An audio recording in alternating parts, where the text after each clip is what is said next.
다음은 우리 가짜뉴스를 넘어서 탈진실의 시대, 편향성 자체에 대해서 좀 더 이야기를 나누어 볼게요.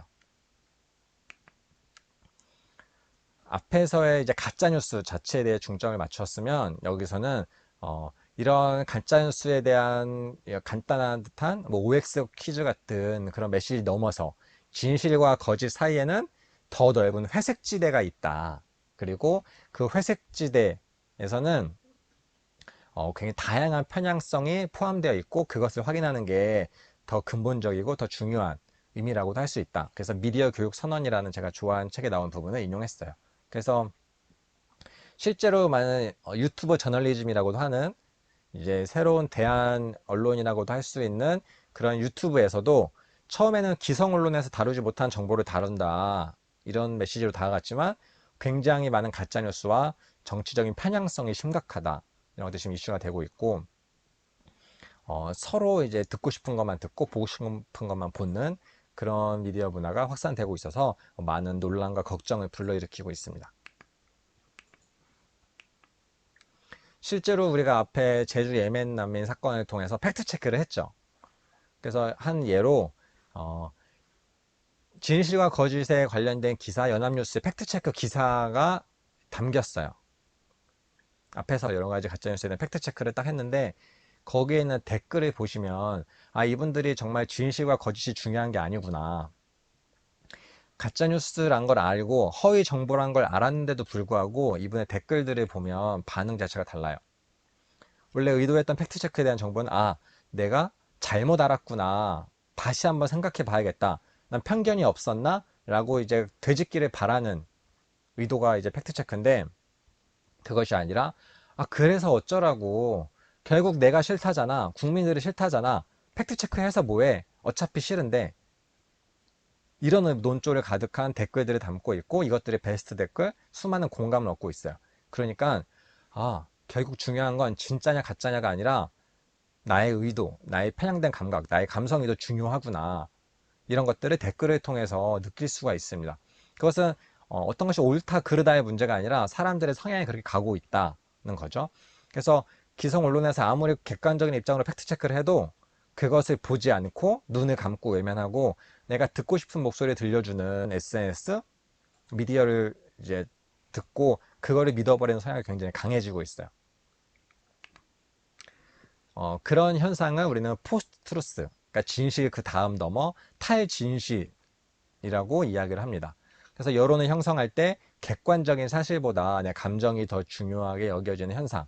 그래서 실제로 그런 이슬람 예멘남의 사람들이 많은 성폭행 사건을 일으키거나 나쁜 짓을 하거나 거기서 나쁜 짓을 해서 도망 오거나 아니면 우리나라 사람들보다 더 많은 혜택을 받거나 그런 것들이 아니더라도 우선 나는 싫다는 감정이 우선되는 거예요. 나의 싫다는 감정이 먼저 선행되고 그 감정을 동조하는 정보들을 뒤에 이제 근거로 붙이는 건데 그 정보가 거짓되고 잘못돼 가지고 정보를 덜어내더라도 내 감정은 이미 우선시 되어 있기 때문에 새로운 사실을 받아들일 준비가 안 돼 있고 받아들이고자 하는 의지도 없어지는 경우가 많아요. 그래서 이런 거를 우리나라만이 아니라 과거 이제 영국 그 브렉시트 그리고 트럼프 그 대통령 사건 여러 가지를 여기서 담고 있어요.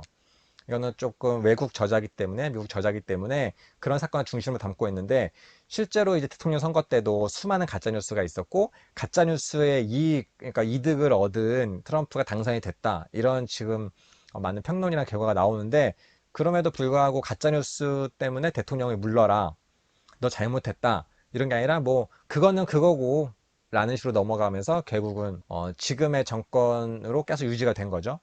그리고 자기를 비판하는 그런 언론사들은 무조건 가짜뉴스다, 거짓말이다 이렇게 해서 인터뷰도 거부하기도 하고 그렇지만 나름의 또 지지율은 유지를 하고 있어요.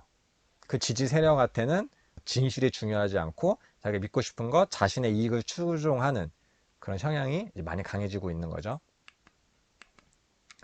실제로 우리나라에서도 많은 대통령 정치 뭐 여러 가지 사건들에 가짜뉴스가 논란이 되면서 많은 언론들에 대한 불신 이런 것도 많아졌죠. 그래서 공영방송 KBS에서 기레기 가짜뉴스를 퇴치하는 프로젝트로 하나의 프로그램 비평 프로그램을 만들었어요. 그래서 저널리즘 토크쇼 J라는 미디어 비평 프로그램을 만들고 많은 기대를 얻었습니다. 이들이 지금 기성 언론사들에서 거짓, 가짜, 어떤 나쁜 의도, 프레임 이런 것들을 이제 지적을 하죠. 비평 프로그램이니까. 그것도 절대적인 건 아니에요. 그 비평을 당한 입장에서 또 다시 너네가 잘못한 거다. 너네가 오보를 했다. 너네도 정정 보도를 해라. 라고 역으로 요청을 하기도 해요. 그러니까 서로 주고받는 내용이 강한 거죠. 100% OX로 구분되지 않는 그런 내용들이 많이 있었어요. 하지만 이제 그 비판과 또 다른 비판 사이에서 이런 공영 프로그램 자체도 우리가 KBS라는 우리의 그 이미지도 갖고 있음에도 불구하고 또 여러 가지 논조를 갖고 있다. 이런 식의 많은 비판과 비판이 오고 가기도 했어요.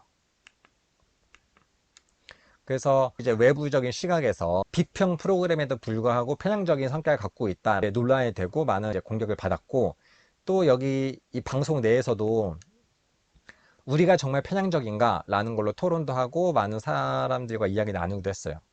그래서 결국은 이게 정말 절대적인 기준으로서 나눌 수 있는 게 아니다. 편향성이라는 것 자체는 굉장히 상대적이고 주관적인 일이다.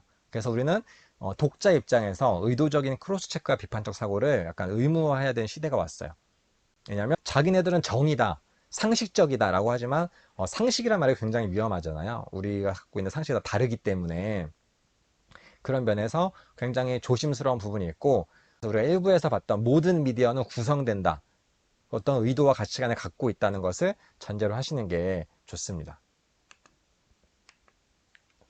실제로 예능에서도 마찬가지예요. 우리가 지금 계속 뉴스를 좀 집중적으로 다루었지만 뉴스는 그 갈등과 각이 첨예하게 이제 부각이 되기 때문에 좀 더 다룬 거고 예능도 마찬가지예요. 지금 이제 편해중계라는 예능 프로그램이 하나 있어요.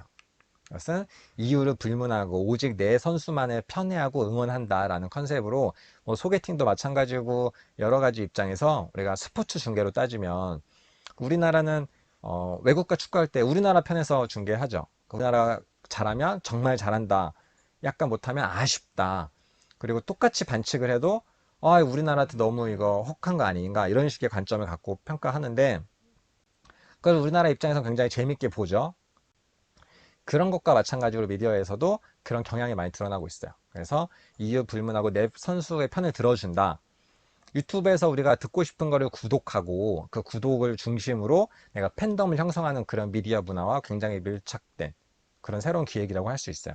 이것이 유튜브에서도 어떻게 나타나냐면 옛날에는 썰전 같은 제가 좋아하는 프로그램, 뭐 프로그램 같은 거 보면 A 성향의 패널 2명, 뭐 B 성향의 패널 2명에서 서로 이제 각을 세우고 이야기 나누면서 다양한 시각을 다루고자 하는 프로그램이 많이 있었어요. 그런 프로그램이 많이 줄어들기도 했지만 그 프로그램 내에서도 한 명의 이제 시점만 이제 따로 떼서 보거나 이제 토론이 무색해지는 그런 편집본을 따로 띄어서 유튜브에 올리기도 해요. 왜냐면 나는 A라는 성향을 가지고 있는데 A라는 B가 토론하는 걸 보면 나는 B의 성향을 가진 사람이 되게 꼴보기 싫은 거예요. 말도 안 되는 이야기를 하는 것 같고 왜냐면 나는 전적으로 A 편이니까 그랬을 때 이렇게 둘이 싸우는 거 보면 스트레스 받으니까 나는 그냥 우리 A가 하는 말만 들을래 라고 해서 그 시점의 것만 계속 구독을 하는 거죠. 그럼 점점 편향성이 강화되죠. 나와 다른 시각을 계속 외면하게 되고 다른 시각에 대한 주입을 하려고 하면 그때마다 안 들은 거 할래. 귀 씻을래. 막 이런 식의 극단적인 반응을 보이고 혐오 발언을 내뱉고 다시 내가 그냥 믿고 싶은 거 좋아하는 좀 계속 하는 게 강화되고 있어요. 지금과 같은 개인 방송 그리고 구독 중심의 그런 시스템에서 점점 그 갈등이 첨예해지고 있습니다. 소셜미디어도 마찬가지예요. 내가 구독하는 사람들이 나를 보여준다. 내가 어떤 성향을 갖고 있는지 내가 보고 싶은 것만 볼 수 있는 피드를 계속 만들어주는 그래서 인지과학자분 같은 경우는 의도적으로 나랑 다른 성향의 사람의 팔로우 해라 이런 이야기까지 합니다. 근데 스트레스를 받으니까 많은 사람들이 그걸 행하지는 않죠. 하여튼 이런 미디어의 흐름도 이제 담고 있습니다. 네, 마지막 메시지인데요. 과거에 우리는 마스크가 굉장히 낯설었잖아요. 마스크를 쓰고 단다는 게 정말 중병인가? 뭐 호흡기 질환자인가? 라는 이제 의심이 들 정도로 마스크를 쓰는 게 굉장히 어색했는데 지금은 거의 마스크가 의무가 됐죠. 그와 마찬가지로 지금 우리가 미디어 생활에서도 한 번에 필터링을 거치는 마스크를 의무적으로 착용해야 될 시대가 왔어요. 지금 코로나19 이후에도 마스크가 우리 삶에 많이 함께 할 거라고 생각을 하고 있는데, 미디어도 마찬가지고, 미디어가 한번 뭐 청소가 깨끗하게 된다고, 한번 정리가 된다고 우리가 의심을 거둘 수 있는 그런 시대는 지났고 과거로 돌아갈 수가 없습니다. 이미 많은 미디어 플랫폼 시스템 구조가 많은 조회수, 구독자 수, 그런 식으로 막 수익을 얻을 수 있고 관심을 얻을 수 있고 그런 팬덤 구조로 가고 있는 이상에서 더 많은 가짜뉴스가 나올 가능성이 많아요. 그래서 우리는 결국 우리 독자가 비판적으로 사고할 수 있는 그런 힘을 기르는 게 중요해요. 그래서 미디어 리서치를 계속 배우고, 뭐 어른들도 배우고 아이도 배우고 해야 돼요. 아이들만 배운다고 중요한 게 아니라 어른들도 굉장히 많은 영향력을 받고 있기 때문에 같이 배우는 게 중요합니다. 그래서 미디어를 접하는데도 항상 마스크를 쓴다, 그런 생각을 가지시는 게 좋습니다.